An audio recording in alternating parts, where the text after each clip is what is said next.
할렐루야, 바이블 칼리지 참석하신 모든 성도님들 환영하고 축복합니다. 이 시대에 그리스도인은 어떻게 해야 하는가, 그 네 번째 시간 언어입니다. 마지막 강인데요. 여러분 지금까지 함께 하신 그 열정과 또 수고에 하나님께서 말씀의 약속이 성취되는 은혜로 함께 해주시기를 주님의 이름으로 축복합니다. 여러분 모두 말의 지혜, 말의 권세로 인생을 경영하시고 또 세상을 축복하실 수 있기 바랍니다. 말에 관해 수없이 많은 그런 격언들, 속담들이 있습니다. 우리만 해도 말 한마디 천냥빛 갚는다. 오는 말이 고와야 가는 말도 곱다. 대학에도 나오는 얘기고요. 또 금속은 그 소리로 재질을 알 수 있고 사랑은 대화로 서로를 확인해야 한다. 또 유대인들의 지혜서죠. 탈무드에는 물고기는 항상 입으로 낚인다. 인간도 역시 입으로 걸린다. 귀는 친구를 만들고 입은 적을 만든다. 오늘 강의는 말에 관해서 이해하고 묵상합니다. 자기계발 또는 경영학의 관점에서가 아니라 신앙적, 신학적, 성경적 관점 그 면에서 살펴보고자 합니다. 세상 최초의 언어는 하나님의 말씀이었습니다. 태초에 하나님께서 천지를 창조하시니라 했을 때 말씀으로 창조하셨죠. 하나님의 말씀은 우리와 달리 그 자체로 능력입니다. 그래서 말씀하시는 대로 이루어집니다. 말씀과 성취의 중간에 준비 과정이나 인과관계가 필요 없습니다. 발언 자체가 성취입니다. 성경 창조 이야기에서 이것을 잘 설명해 주는데요. 특별히 두 가지 특징적인 구문이 있습니다. 첫 번째는 하나님이 이르시되 무엇 있으라 하시매. 그리고 두 번째는 그대로 되니라 이것입니다. 먼저 이르시되 보겠습니다. 히브리어로 아마르인데요. 말하다, 지시하다, 허락하다 이런 뜻이 있습니다. 직역하면 그러자 하나님께서 말씀하셨다라는 뜻입니다. 이르시되 빛이 있으라. 이르시되 물 가운데 궁창이 있어 물과 물로 나뉘라.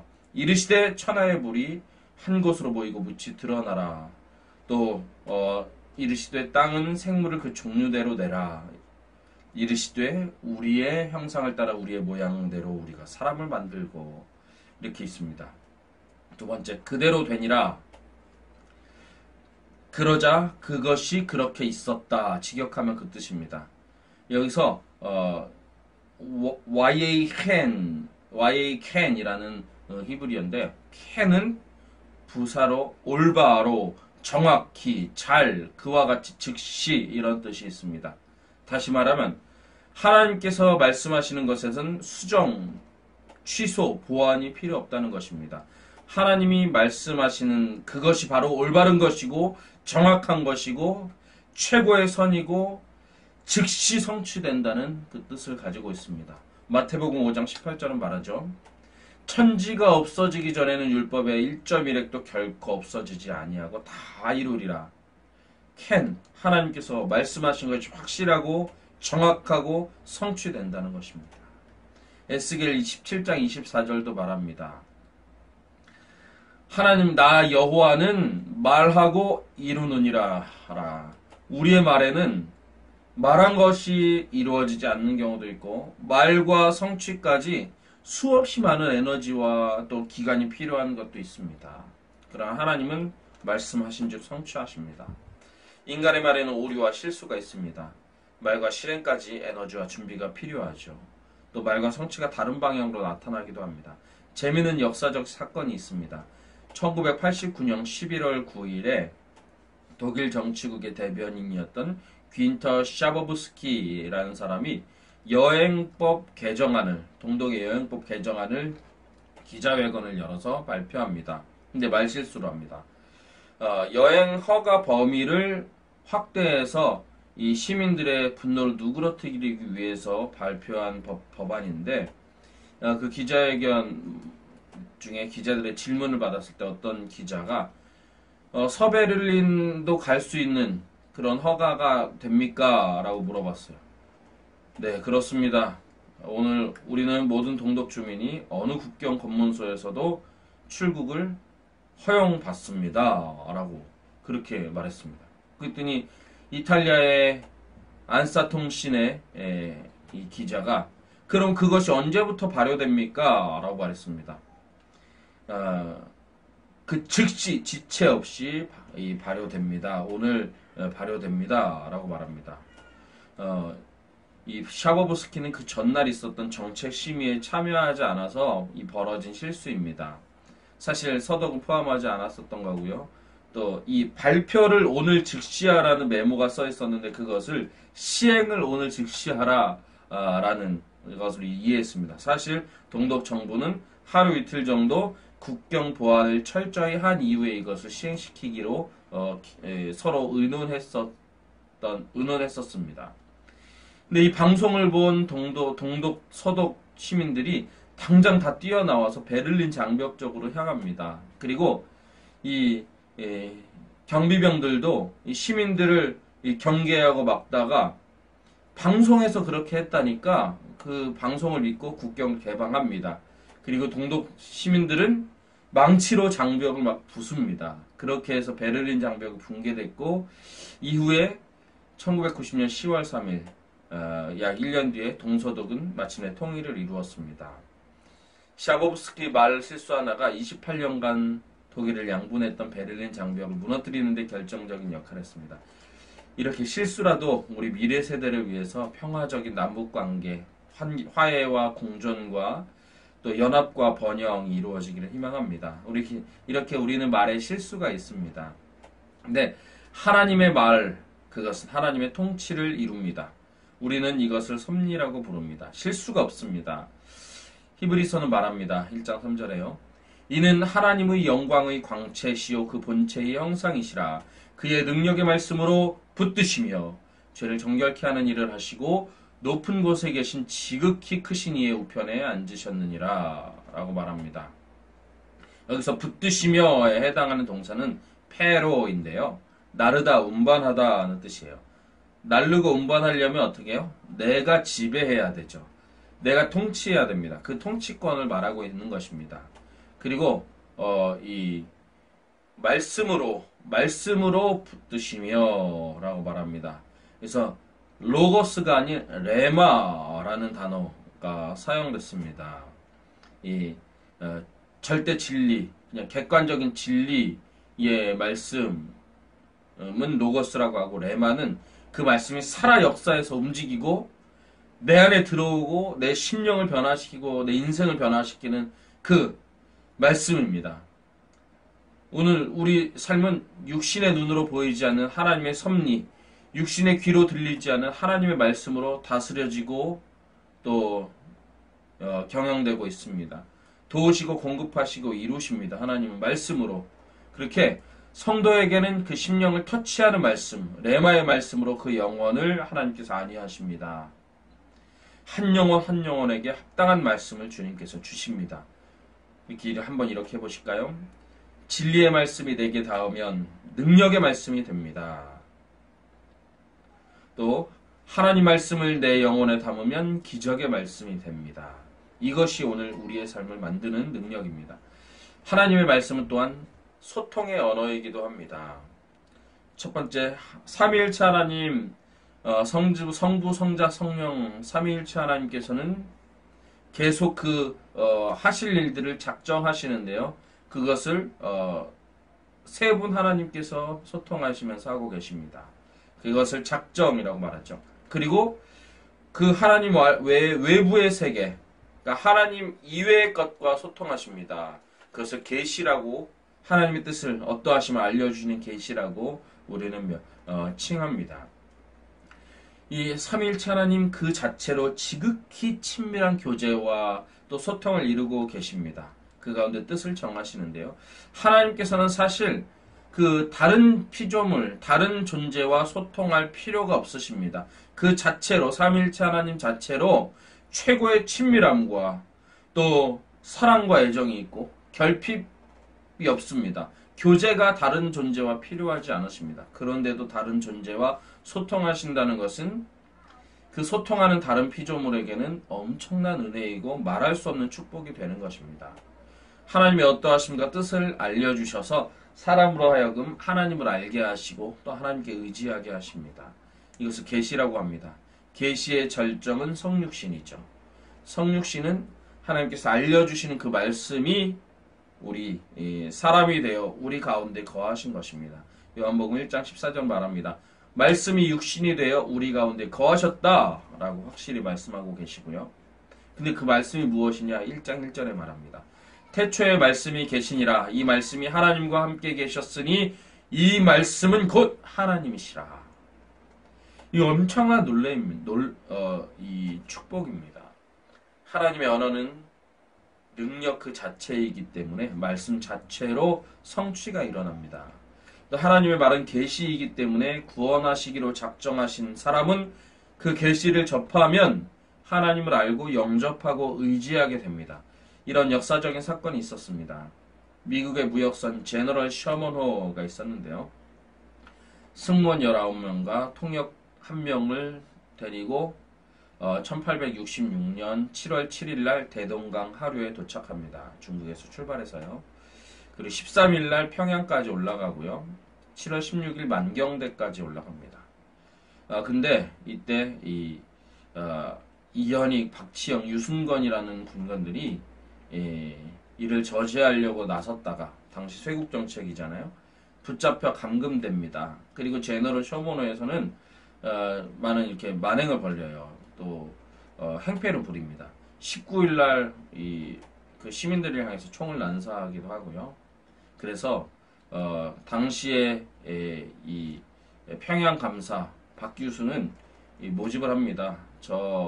제너럴 셔먼호를 제지할 수 있는 사람을 모집하는데 퇴역한 장교였던 박춘권이 내가 하겠다 해서 이현익, 아까 붙잡힌 이현익은 구출되지만 나머지 2명은 박치영, 유순건 살해됩니다. 그래서 22일 날 평양 감사 박규수는 7월 20일이죠. 화포 공격을 명령합니다. 그리고 24일은 이 화기 그리고 불에 잘 탈 수 있는 것을 배에 실어서 그 배에 불을 질러서 제너럴 셔먼호 쪽으로 가게 해서 그 제너럴 셔먼호를 이렇게 소각시킵니다. 그때 선원들이 대동강으로 뛰쳐나오고 이 평양 땅을 밟게 됩니다. 그때 많은 사람들이 맞아 죽거나 칼에 찔려 죽습니다. 조선인은 13명의 사상자가 발생하죠. 근데 그 통역으로 간 사람이 로버트 토머스라는 27세의 선교사였습니다. 그 전에 한번 조선을 왔다가 와서 복음을 전하다가 이 허락을 받지 않아서 중국으로 잠시 가 있다가 조선에 대한 복음의 전파 또 그리고 조선을 구원시키기 위한 그 열망이 점점 커지는 거예요. 그래서 처음에는 프랑스 군함이 오기로 예정되어 있었는데 거기에 통역관으로 지원해서 합격했다가 프랑스 군함이 이 반란 사건 때문에 이 동남아 쪽으로 갑니다. 그래서 또 어떻게 하나 하다가 미국의 제너럴 셔먼호라는 상선이 조선으로 간다는 소식을 듣고 응모해서 통역으로 발탁됩니다. 그래서 성경책을 잔뜩 싣고 갔는데요. 그 토머스 선교사도 나중에는 같이 죽게 됩니다. 근데 그 죽기 일보 직전까지 하나님 말씀 그것을 전하기 위해서 노력하는데요. 자기가 가지고 온 그 성경을 자신들을 죽이려고 기다리고 있던 사람들에게 막 나눠줍니다. 그 중에 아까 말했던 박춘권에게도 한 권을 줍니다. 박춘권이 목을 내려치기 전에요. 그래서 박춘권은 나중에 자기의 소회로 밝히는데 이 서양 사람이 알아들을 수 없는 말로 나에게 뭐라고 하면서 이 책을 줘서 내가 죽이긴 죽여도 그냥 받아주고 죽였다라고 말합니다. 근데 이 박춘권은 30년 동안 성경을 몰래 읽다가 결국은 회개하고 구원받고 안주교회 영주, 지금으로 말하면 장로죠. 장로님이 되십니다. 그리고 당시에 그 현장에 있던 12살 소년이었던 최치량이라는 사람이 성경책 3권을 주셔서 그 중에 한 권을 영문의 주사였던 박영식에게 전합니다. 근데 박영식은 이 성경책을 보는데 내용보다 이 책의 재질이 너무 좋은 거예요. 그래서 그것을 자기의 방에 도배지로 사용합니다. 근데 도배했으니까 매일 그 안지나 서나 누구나 성경일 거 아니에요. 그 성경을 읽다가 말씀 속에서 살다가 결국 그리스도인이 되었고 성경으로 도배한 방은 평양 최초의 교회인 널다리골 교회가 됩니다. 그리고 널다리골 교회는 평양 대부흥운동이 시작된 장대현 교회의 전신이죠. 그렇게 됩니다. 그리고 박춘권의 조카 이영태도 박영식의 집에 놀러 왔다가 벽에 바른 성경책을 읽고 감동해서 예수님을 믿고 영접하고 그 이후에 평양 숭실 전문학교를 졸업하고 이 미국 남장로교에서 파송하신 선교사님 윌리엄 레이널드, 우리나라 말로는 이눌서라고 우리 이름을 정했는데 이눌서 선교사님 밑에서 한국인 성서 번역원 중에 한 사람으로 역할을 하고 한글 성경의 3분의 1을 번역합니다. 설교 한 번 하지 않고 또 구체적으로 가르치지 않았는데 성경만 전해도 이러한 놀라운 역사가 일어났습니다. 말씀하신 즉 성취하신 하나님 말씀은 능력 자체입니다. 또 예수님이 말씀하신 지 즉시 성취됩니다. 여기 예수님 기적을 행한 기적도가 있는데요. 가나 혼인잔치에서 물이 변하여 포도주가 됩니다. 첫 번째 기적이죠. 혈루병 여인을 말씀 한마디로 낫습니다. 나음을 확인받습니다. 죽은 나사로가 살아납니다. 병든 자들 또 악한 영에 눌린 이들이 치유됩니다. 그것이 하나님 말씀의 특징입니다. 이 성경 말씀이 아까 히브리서 1장 3절처럼 우리에게도 레마의 말씀이 되어서 우리를 붙드시고 죄로부터 정결케 하시고 능력 주신 경험이 있지 않습니까? 제가 과제로 여러분에게 힘이 되었던 말씀, 성경 구절, 최고라고 생각되는 성경 구절이 무엇입니까? 여쭤봤는데요. 제일 많은 분들이 빌립보서 4장 6절로 7절을 말씀하셨어요. 아무것도 염려하지 말고 다만 모든 일에 기도와 간구로 너희 구할 것을 감사함으로 하나님께 아뢰라. 그리하면 모든 지각에 뛰어난 하나님의 평강이 그리스도 예수 안에서 너희 마음과 생각을 지키시리라. 어떤 리더님께서는 창세기 45장 5절 요셉의 말이죠. 당신이 나를 이곳에 팔았다고 해서 근심하지 마소서, 한탄하지 마소서. 하나님이 생명을 구원하시려고 나를 당신들보다 먼저 보내셨나이다. 말로 배우자를 상처 줄 때가 있다고 해요. 마음이 상하거나 스트레스가 많으면 그때 이 말씀을 생각하시면서 여기도 하나님의 섭리가 있지. 지금 이 상황도 하나님의 뜻이 있지. 하나님께서 무엇인가 이루고자 하시는 것이다 하고 깨닫고 자신을 돌아본다고 합니다. 또 어떤 집사님께서는 직장 생활 중에 업무 분장이 불공평하고 상사가 이유 없이 못 살게 굴고 이럴 때 베드로전서 2장 11절 25절로 넘어섰다고 합니다. 범죄하지 않고 이겨섰다고 합니다. 비방하는 자들로 하여금 너희 선한 일을 보고 하나님께 영광을 돌리게 하라. 인간의 모든 제도를 주를 위하여 순종하되 선하고 관용하는 자들에게만 아니라 또한 까다로운 이들에게도 그리하라. 부당하게 고난을 받아도 하나님을 생각함으로 슬픔을 참으면 아름답다. 그리스도는 우리를 위해 고난까지 당하시지 않았느냐. 이것으로 이겨냈다고 합니다. 또 고난당해서 힘들 때 고린도전서 10장 13절로 감당할 시험밖에는 너희가 당한 것이 없다. 하나님을 믿부사 너희가 감당하지 못할 시험을 허락하시지 않으시고 시험당할 즈음에 또한 피할 길을 내사 능히 감당하게 하시느니라. 이 말씀으로 힘을 얻었다고 합니다. 또 마가복음 10장 27절 사람으로서는 할 수 없으되 하나님으로서는 그렇지 아니하니 하나님으로서는 다 하실 수 있느니라. 이 말씀으로 힘을 얻었다고 해요. 그리고 이사야 54장 11절로 14절로 항상 능력을 공급받는 권사님 계십니다. 모든 자녀는 여호와의 교훈을 받을 것이고 내 자녀에게는 평안이 있을 것이고 너는 공의로 설 것이고 어려운 것이 없고 두려움과 공포가 가까이 하지 못할 것이라. 너무 제가 들어도 능력이 됩니다. 힘이 됩니다. 그리고 어떤 집사님께서는 지금 코로나 사태 때문에 사회 방역도 신경 써야 되고 교회 예배도 흥황해야 되는데 어떻게 해야 됩니까? 했을 때 여호와여 주의 율례들의 도를 내게 가르치소서. 내가 끝까지 지키리이다. 시편 119편 말씀으로 또 길을 찾고 힘을 얻으신다고 합니다. 여러분 아까 말씀드렸듯이 사람의 말과 하나님의 말은 차이가 있습니다. 하나님의 말씀은 1차적으로 능력이고 작정입니다. 그리고 그것을 다른 존재에게 알려주시는 것은 부차적이에요. 사실 알려주시거나 소통할 필요가 없으신데 은혜로서 계시합니다. 자연 모든 만물로 알려주시고 드러내주시고 우리에게 말씀해 주십니다. 그리고 특별히 사람의 말로 우리에게 하나님의 어떠하심과 뜻을 알려주시는데요. 이것을 우리를 특별 계시라고 합니다.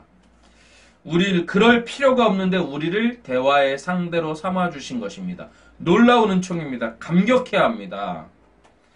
우리의 말은 기본적으로 근데 필요를 충족하기 위한 소통에서 시작됩니다.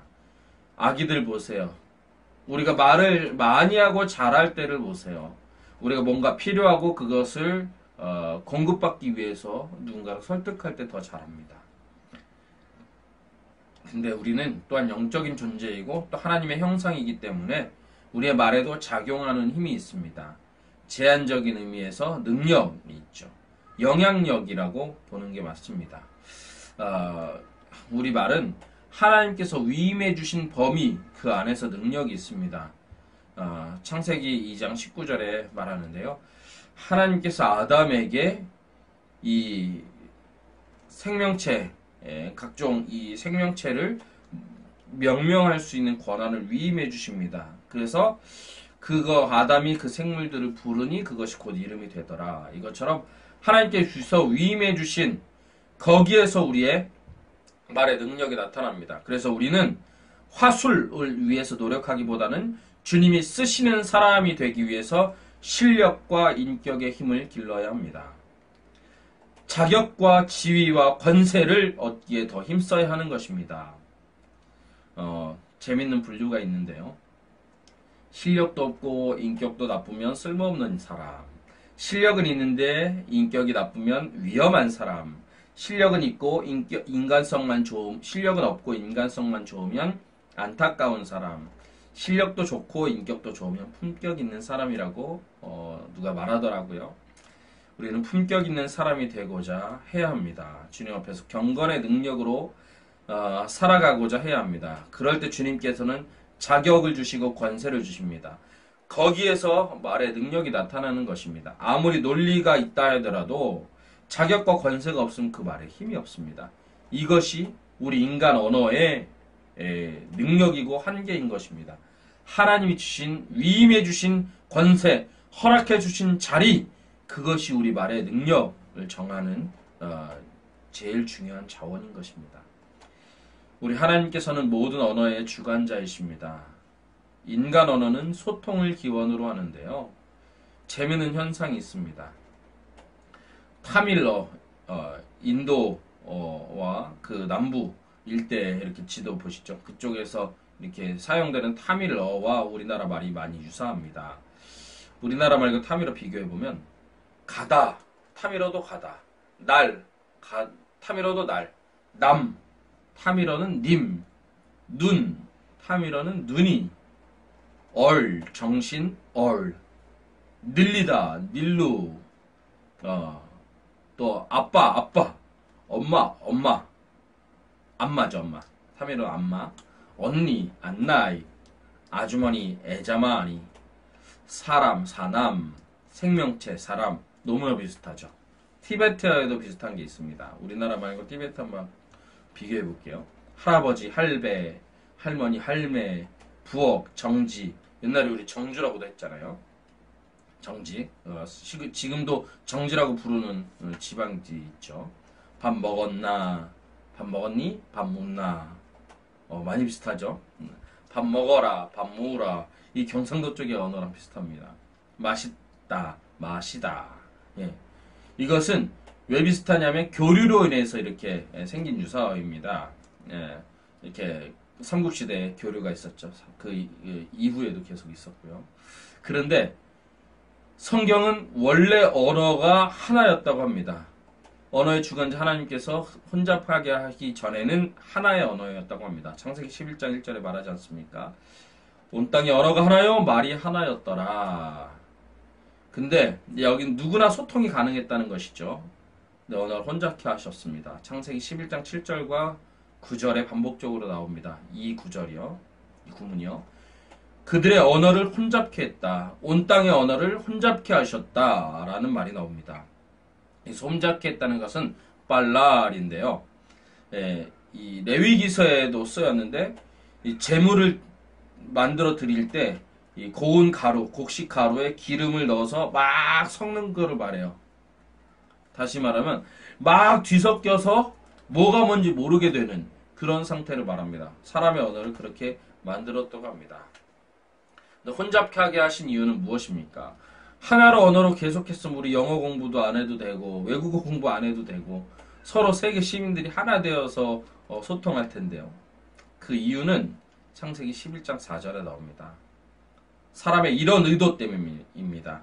또 말하되 자 성읍과 탑을 건설하여 그 탑 꼭대기를 하늘에 닿게 하여 우리의 이름을 내고 온 지면에 흩어짐을 면하자. 이렇게 의도와 계획이 우리의 이름을 내고 우리가 흩어짐을 면하자 했습니다.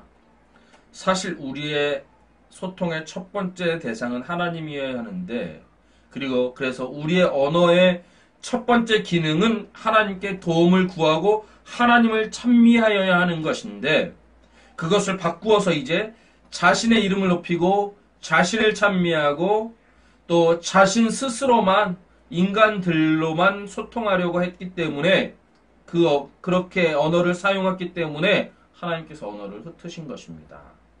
그래서 우리는 생각해야 합니다. 소통의 능력이 탁월하신 분은 자신의 영광을 드러내고 또 높이고 있지 않은지 살펴야 합니다. 언어 구사 능력이 출중하신 분은 그것으로 나의 이익만을 극대화하고 있지 않은지 주의를 기울여야 합니다. 말의 권세를 가지고 계신 분은 내 말 속에서 하나님의 영광을 받고 계신지 늘 경계하고 점검해야 합니다. 우리 말은 하나님을 의지하고 높이는 그것이 첫 번째 기능입니다. 따라서 우리는 말을 통해서 하나님께 영광을 돌려야 하는데요. 성경에 하나님의 주되심을 높여드린 말들이 있습니다.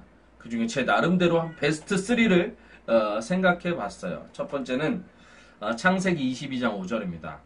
아브라함이 종들에게 이르되 너희는 나귀와 함께 여기서 기다리라. 내가 아이와 함께 저기 가서 예배하고 우리가 너희에게로 돌아오리라. 여기서 우리가 라는 말을 주목해야 합니다. 복수형이고요. 권고형, 1인칭 복수형, 또 권고형입니다. 직역하면 그리고 우리가 돌아올 것이다. 위대한 신앙의 선조 어거스틴과 칼빈은 이것을 이렇게 말합니다. 부활신앙의 선포이다. 우리가 가서 내가 아이와 가서 저기서 제사를 드리고 제산 당시에 목을 따고 피를 받고 각을 뜨는 거잖아요. 아이를 제물로 삼아서 해야 됩니다. 제물이 없는데 아이를 제물로 삼는 거죠. 이삭을. 근데 돌아올 때 누가? 우리 둘이 돌아오리라 말하는 것은 하나님께서 내가 이삭을 주님께 각을 떠서 바치고 번제로 드린다, 태워서 번제로 드린다 하더라도 주님이 다시 살려주셔서 멀쩡하게 돌아올 수 있다. 이런 부활, 다시 살리심에 대한 믿음의 표현이었다는 것입니다. 아무도 생각하지 않았던 이 믿음이 있었기 때문에 아브라함은 믿음의 조상이라 불려도 손색이 없는 것입니다. 우리보다 더 소심할 수 있어요, 아브라함이. 우리보다 더 지능이 탁월하지 않을 수도 있습니다. 그러나 아브라함이 믿음의 조상으로 불리기에 충분하지 않습니까? 이 세상 누구도 생각하지 못했던, 믿지 못했던 그 하나님의 능력, 다시 살려주신다는 그 하나님의 능력을 믿고 당당히 선포합니다. 얼마나 큰 능력의 말씀이에요. 지금 코로나19, 코비드19 사태로 어떻게 해야 될지 한치 앞도 모르는, 그리고 사방이 막혀버린 것 같은 이 시대에 하나님의 전능하심을 선포하는 이 아브라함과 같은 언어가 우리에게 있기를 바랍니다. 그 이전에 누구도 생각하지 못했던, 다 막혀도, 다 잃어도, 다 엉망이 돼도 다시 회복시켜 주실 수 있다. 더 새로운 길을 열어주실 수 있다. 이러한 부활의 신앙을 선포하는 그 언어가 우리말에 담기기를 주님의 이름으로 축복합니다. 그리고 두 번째, 마태복음 16장 16절. 시몬 베드로가 대답하여 이르되 주는 그리스도시요 살아계신 하나님의 아들이시니이다. 예수님에 대해서, 중보자에 대해서 이렇게 정말 한 문장으로 이렇게 잘 표현할 수가 있을까요? 이 베드로가 말이죠. 유식한 막 학자도 아니었는데요. 정말 이것으로 인해서 이 반석 위에서 교회가 세워진다고 하잖아요. 이 신앙 고백 위에서 교회가 세워진다고 하지 않습니까? 얼마나 능력 있는, 그리고 거룩한 말입니까? 그리고 빌립보서 4장 13절. 내게 능력 주시는 자 안에서 내가 모든 것을 할 수 있느니라. 이 바울 사도의 선포와 고백인데요. 여러분 이것으로 힘을 삼으시기 바랍니다. 이거는 내가 슈퍼파워 슈퍼맨이 된다 이런 뜻보다는 본질적으로는 12절을 통해서 보면 더 잘 알 수 있는데요. 비천에 처할 줄도 알고 풍부에 처할 줄도 알아. 모든 일 곧 배부름과 배고픔과 풍부와 궁핍에다 처할 줄 아는 일체의 비결을 배우노라. 다시 말하면 내 부자가 돼도 가난해져도 병들어도 건강해도 내 주변에 사람들이 많아도 없어도 나는 하나님의 뜻을 성취할 수 있다. 나는 어떠한 상황에도 주님의 말씀을 이루어드리고 사명을 감당할 수 있다. 이런 뜻입니다. 우리에게 이러한 전천후 신앙이 있기를 주님의 이름으로 축복하고 계획한 것은 반드시 성취하는 그런 능력이 우리에게 있기를, 의지가 우리에게 있기를 주님의 이름으로 축복합니다. 여러분, 우리의 말에는, 여러분의 말에는 힘이 있습니다. 이 시대 우리 말에는 어떻게 해야 합니까? 우리 말의 내용에 따라서 물리적인 변화가 일어나기도 해요. 물의 결정 구조, 제일 좋은 물은 육각수라고 하죠. 근데 멋져, 얼마나 지혜로운가 이런 말을 하면 육각수 아주 예쁘게 모양이 있는데 실험을 했어요. 악마, 짜증나 막 이런 말을 하니까 그 형태가 다 어그러지더라고요. 결정 구조가 변합니다. 그리고 2013년 한 공중파 지상파 방송국에서 한글날을 맞아서 실험을 했습니다. 말의 힘 실험인데요. 밥을, 갓 지은 밥을 이렇게 두 그릇에 병에 나눠 담습니다. 이것들을 아나운서들에게 막 줬어요. 그리고 한 달 동안 한쪽에는 짜증나, 힘들어, 싫어 이런 말, 그리고 한쪽에는 고맙습니다, 감사합니다, 사랑합니다 이런 말을 들려줬어요. 그 한 달 동안 있은 뒤에 변화가 된 것을 보여줬는데 완전히 다른 모습이었습니다.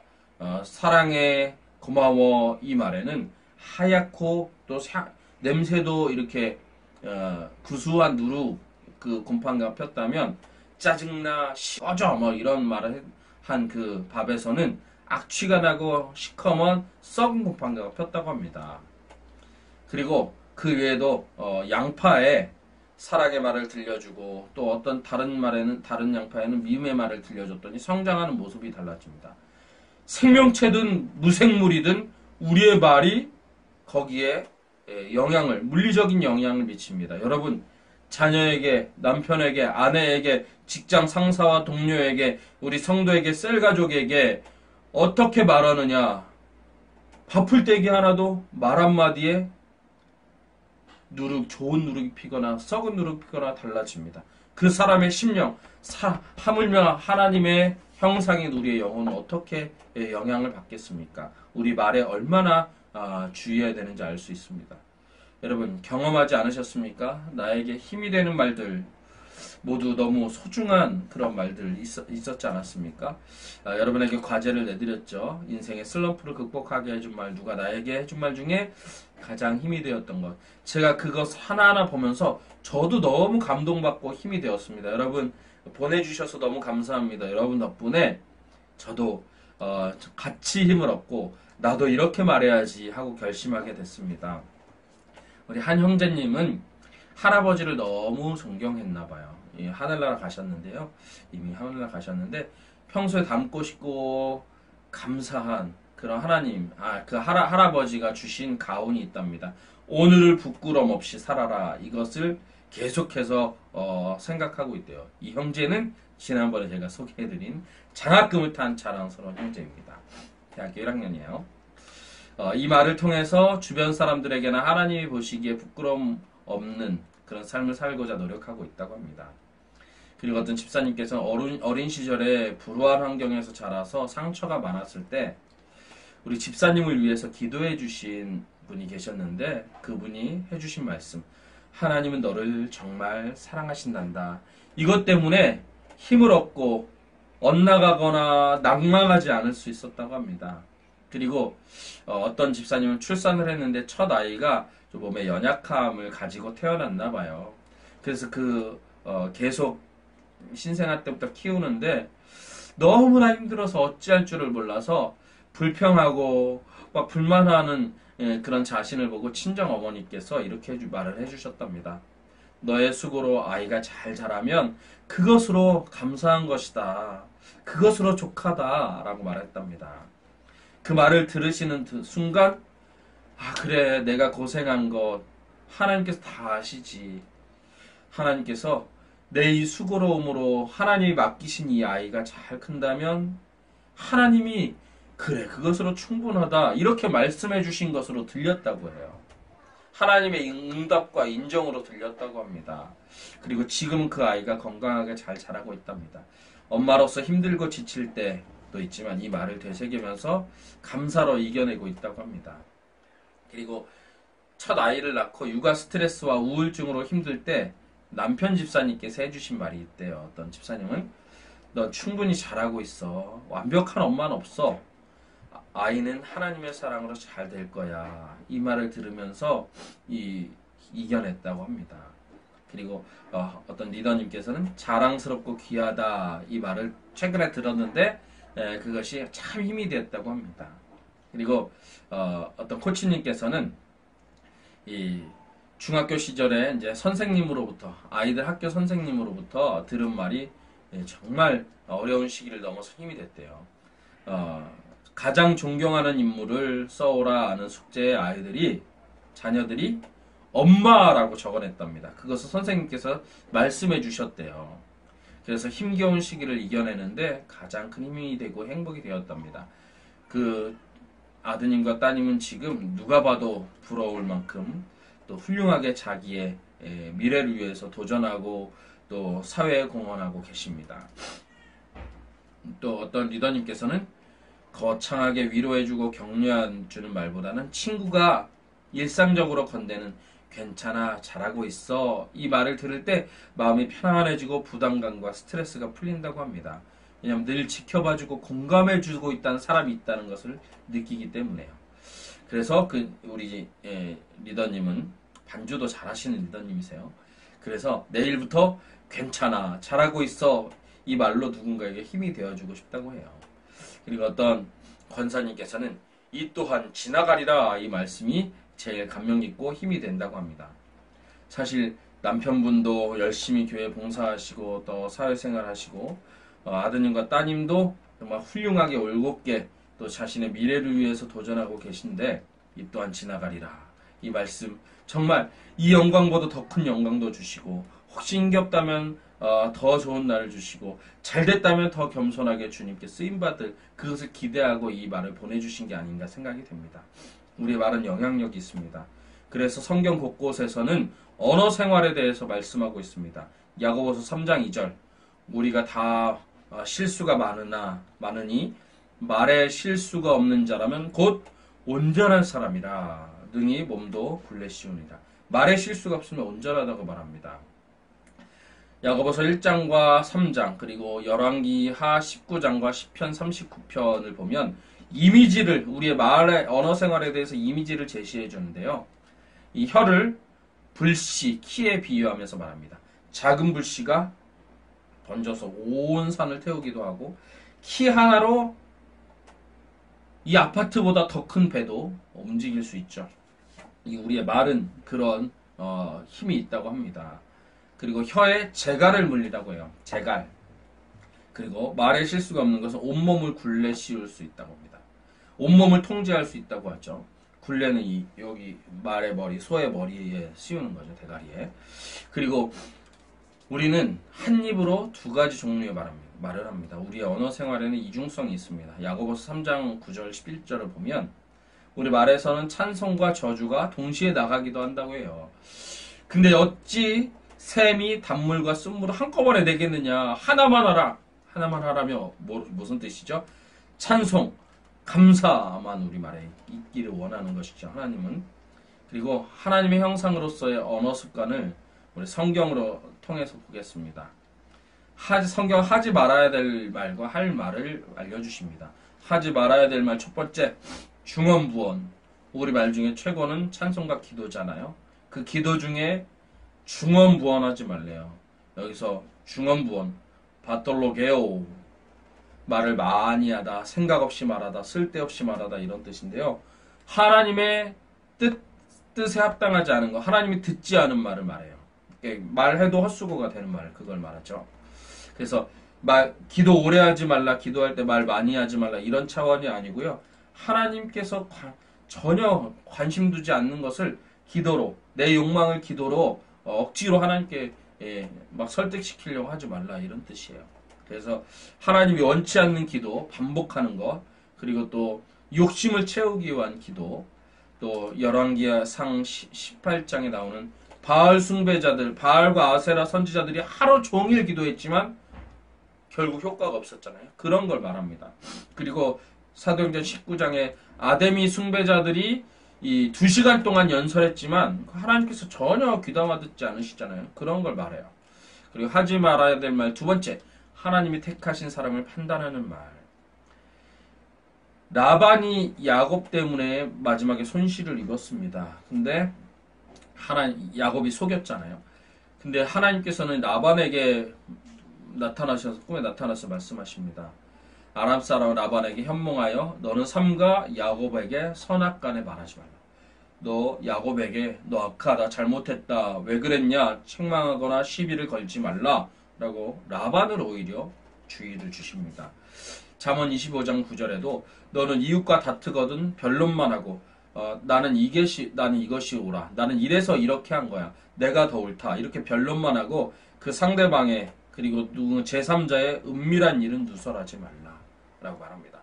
마태복음 7장 3절도 어찌하여 형제의 눈 속에 있는 티는 보고 내 눈에 있는 들보는 깨닫지 못하느냐. 남을 판단하고 정죄하는 말 하지 말라는 것입니다. 또 세 번째는 원망입니다. 출애굽 민수기 보면 이스라엘 백성이 출애굽 이후에 광야에서 원망했고 하나님의 인도하심에 대해서 원망하고 불평하고 하나님이 주신 기업, 저 들어가야 될 가나안 땅을 12명의 정탐 중에 10명은 악평하고 원망합니다. 민수기 14장 보시죠. 그렇기 때문에 기업을 얻지 못합니다. 이 원망은 멸망을 부르는 말이라고 말하고 있지 않습니까? 성경에. 원망하면 멸망한다고 성경은 말하고 있습니다. 그리고 이 하버드대에서 이 실험을 했는데, 실험이라기보다 추적 관찰을 했는데요.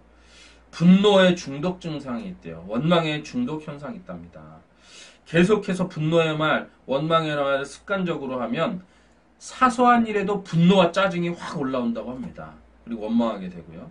그리고 이것이 계속 반복되면 스트레스 자극이 분노로 연결되는 시간이 0.1초래요.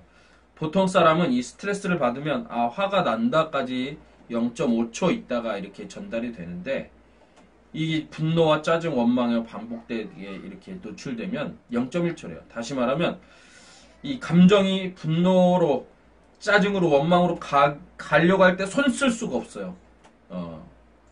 돌이켜서 이러면 안 되지 할 틈도 안 주고 바로 자동적으로 그쪽으로 간다고 합니다. 원망과 분노의 중독에서 벗어나십시오.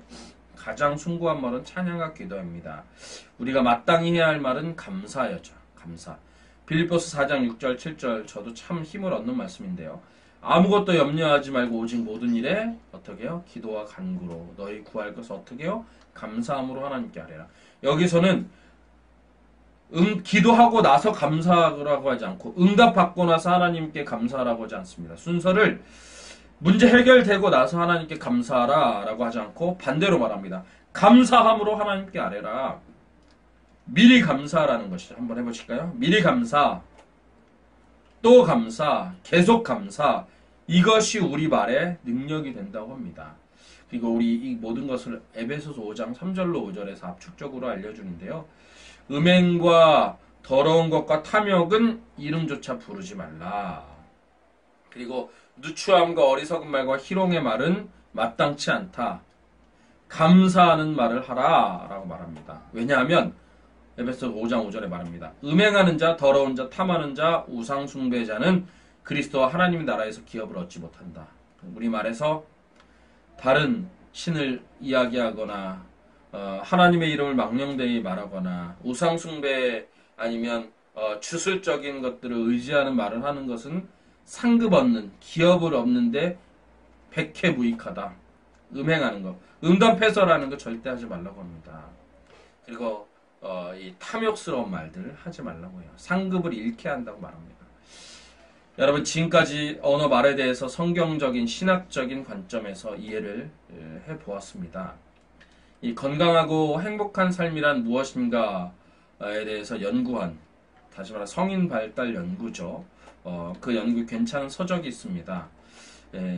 이 세계의 인간 집단 814명을 60년 이상 추적 관찰한 내용을 간추린 책인데요.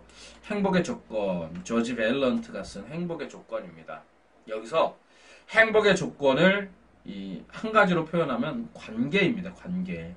관계에는 말이 필수이죠. 여러분, 우리 말은 우리의 인문학 분야에도 심리학 분야에도 행복에 가장 필요한 조건이라고 합니다. 또 이 잠언은 경영, 특히 그 경영의 과정에서 관련자들과의 소통을 계속적으로 반복합니다. 15장 22절에도 의논이 없으면 경영이 무너지고 지략이 많으면 경영이 성립하느니라. 잠언 20장 18절도 경영을 의논함으로 성취한다 라고 말합니다. 여러분, 이제부터 시작입니다. 오늘 강의가 완성이 아니고 시작입니다. 사회생활, 가정을 돌보는 일, 직장에서 상사, 후배, 동료와 마주하는 일, 사랑하는 자녀를 양육하고 자녀 손을 축복하는 것들, 또 내 배우자와 소통하는 이 모든 일, 많은 분야에서 필요한 지혜가 바로 말의 지혜입니다. 여러분, 오늘 신학적인, 신앙적인, 성경적인 이해는 시작이에요. 토대입니다. 여기서 더 발전시켜야 합니다. 자기계발서, 인문학 서적, 심리학 서적 등 그것을 한두 권씩 읽으면서 존경받고 사랑받을 말의 권세자로 더 정교하게 서 나가시기 바랍니다. 혹시 필요하시다면 저에게 어떤 책이 좋습니까? 질문하셔도 됩니다. 또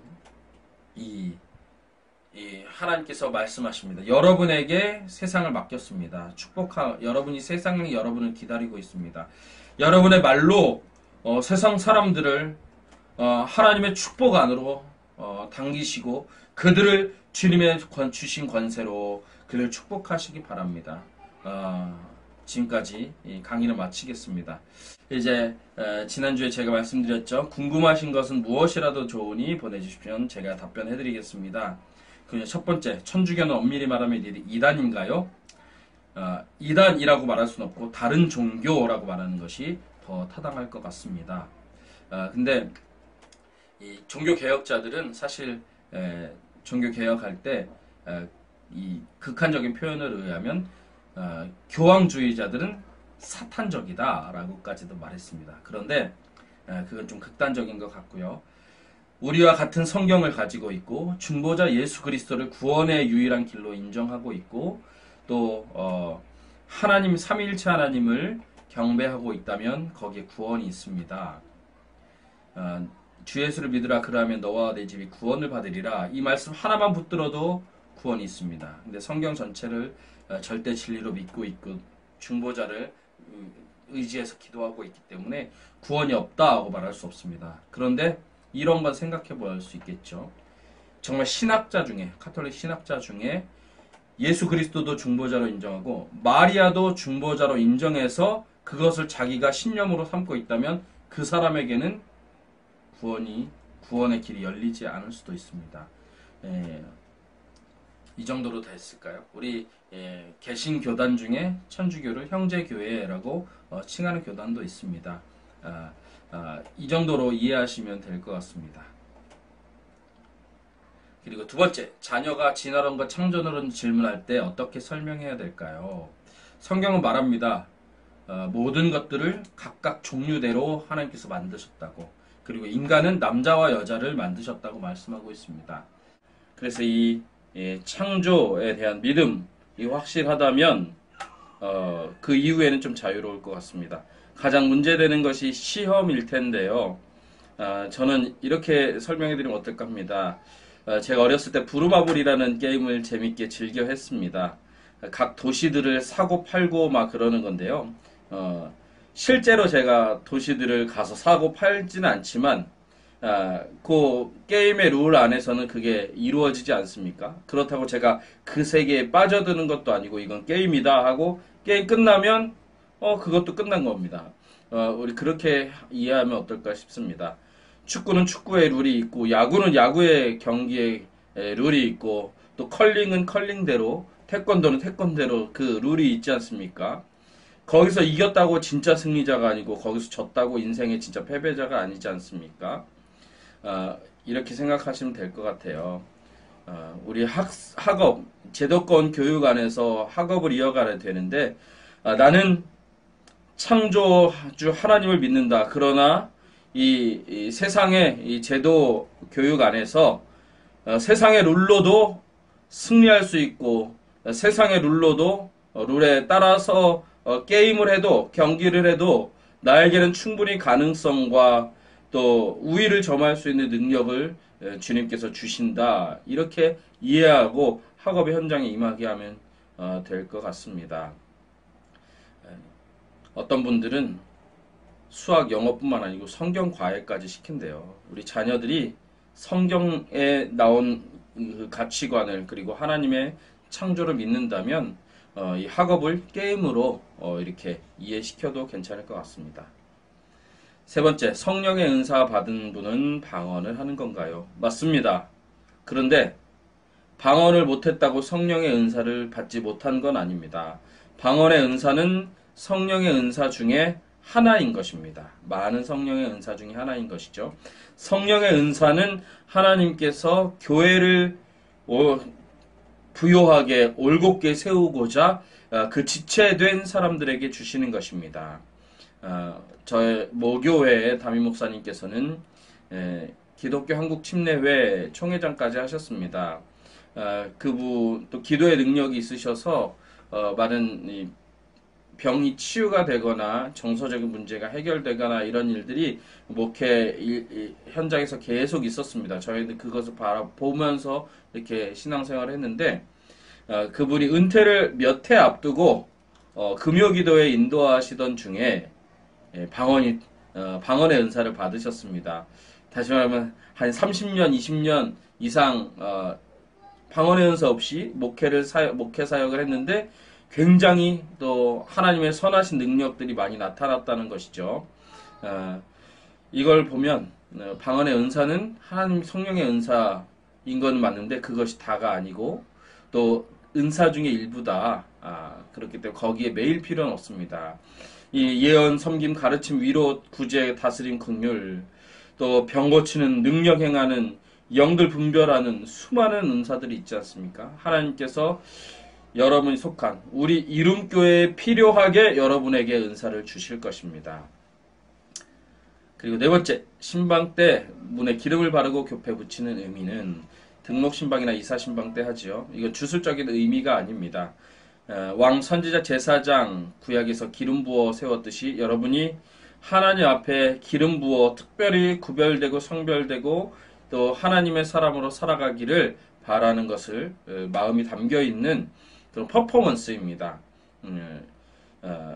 글로만 보고 귀로만 듣는 것보다 또 눈으로 봤을 때 더 실제적으로 이해할 수 있죠. 그래서 시각 자료라고 보시면 됩니다.